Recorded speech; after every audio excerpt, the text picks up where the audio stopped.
Hello everyone, this is Gabriel once again. I just wanted to take a few minutes, probably about 5 minutes, just to talk about this guns. I'm sure you've heard of the Tekna Prolite before. This is a great gun.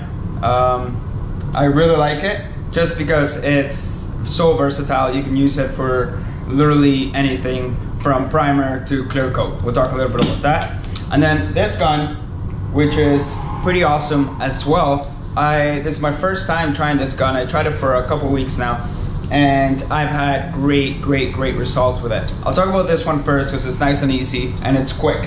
Now, another thing I want to tell you is, this is my opinion on these guns. Okay, you might have different opinions, but you get what you paid for, okay? This is what I think of these guns. This is what I found that has worked for me while trying them. So you can try things out on your own. You can try to see what works best. But I'll tell you what I think about this gun. This gun is a gun that has been designed specifically for base coat.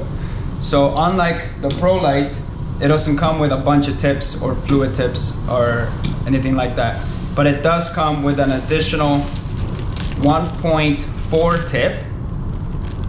Okay, it comes with an additional 1.4 tip, and it comes with an additional fluid tip. So, but I didn't even try those because there was no point. Anyway, so this base coat gun has a 1.3. Let me see if I can get that to you. It's got a 1.3 fluid tip, very nice. It's got HVOP 20, if you can see that. So HV20 cap. This gun was awesome for base coat. I loved it. I loved it. I don't believe there's such a thing as the best gun out there, but there's guns that just do things well. This gun did something really well, and it was great for base coat. That's why they made it just for base coat, and they nailed it. I liked it because you could spray base at 18 psi, no problem, and it would lay it down beautiful. And then you would do your drop coat at 16. Even sometimes I would do it at 15 just to try out what would work. I experimented a lot with it, and I really liked it. I really liked this gun. I'm really impressed with it. I really liked it. So, I mean, I did a few silver jobs with this, difficult silvers, and this gun just nailed it, it has a lot to do with your coverage when you're spraying silvers, but this gun made it easy. This gun's a very forgiving gun. Anybody can pick up this gun and start using it. It's just an awesome gun. And I like the fact that you don't need a lot of pressure, because some people don't have very efficient booths, so they need to spray at lower air pressures to control the overspray and the flow in the air, and get cleaner jobs by having lower air pressure. So that's what I liked about it. So that's that. Very nice gun. You could see it's got a beautiful pattern there, and yeah, I use PPS cups, so you gotta order that if you order it. I'm not sure about the price. Everyone's different all around the world. All I know is it's not as expensive as the SATA, and I believe you get the same performance, but that's just my opinion. And obviously it comes with a gauge, which are really crappy. I don't like them, but I mean, they do the job, but they're cheap. So that's that. Another gun I was trying out is the Tekna Prolite. Now this gun is pretty cool because I know it's not a brand new gun. I've used them before in the past, and this time I really kind of digged in and see what worked best. Right now I have it on a TE10 cap.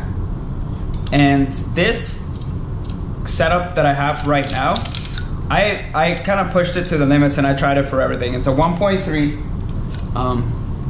1.3 with the TE10 cap. So I sprayed everything with this gun. I literally went from sealer to clear because I wanted to push it to the limits. I wanted to see what I could do, and I was not disappointed. This gun's great. I was able to spray sealer, I was able to spray base coat, and I was able to spray clear coat. I don't recommend doing that because you should have a gun for each one of those things. But when you're a one-man shop, when you're a one-man show, I recommend this gun because you can clean it very easily. It's got this coating, the same coating that's out here. It's got the same coating inside. So that means that you can clean it up really easily. It's fast. And yeah, I like it. I like it a lot. So this one comes with 1.4 tip. And it comes with another 1.2 tip. And it comes with the 2 caps. I'm sure you all know this. So TE20 and TE10. The difference is that the TE10 has smaller holes, the TE20 has bigger holes, so that means bigger droplets, smaller droplets, just to make it easy, don't get too technical. So I sprayed sealer with this, with a 1.3, and I also sprayed clear because I feel like they have the same viscosity and they just spray very similar. But I was able to lay down the sealer very, very smoothly with this, and as well the clear coat. Now you do have to get a little bit closer to the panel. I mean, you have to get pretty close to the panel in order to get a nice flow on it. Don't get fooled by the big spray pattern that this gun has. You actually have to get pretty close to get this gun to work at its best potential. And I really enjoyed this gun. That's it. They're both great guns, and I like them. I really, really enjoyed spraying with them. Yeah, so I mean, let me know in the comments what you think. What's your favorite setup for these guns? I would love to know what you guys are using these guns for, because I'm always evolving, I'm always changing, I'm always trying new things, and I would love to know what you use these for. So, like I said, this is what I have found that works with these guns. The TE10 cap with the 1.3 for sealers and clear coats works amazing. For base, I would probably use maybe the 1.2 and the 1.3 as well. Depends on what you're spraying. So that's basically, I mean, they're great guns. You're gonna have your own preferences. So if you do have these guns, let me know what your setup is. I would love to know what your setup is. I had no problems with it. I did find that you have to go a little bit slower with this if you have longer distance, but if you get closer, then you can get a nice finish on that. You just have to move faster.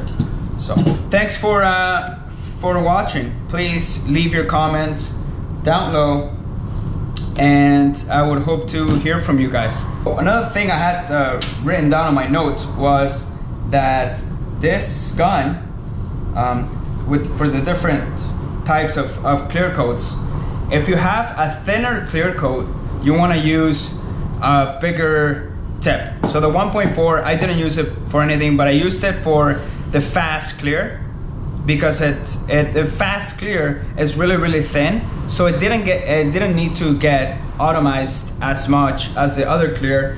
So I used that the 1.4 with the TE20 cap for the fast clear, because it was thinner. So you just need that to go on, right? Because the bigger the how do I explain it? The thicker the product is, it's better to use a 1.2 or 1.3 because you need that tip to break down the product and put it into smaller particles.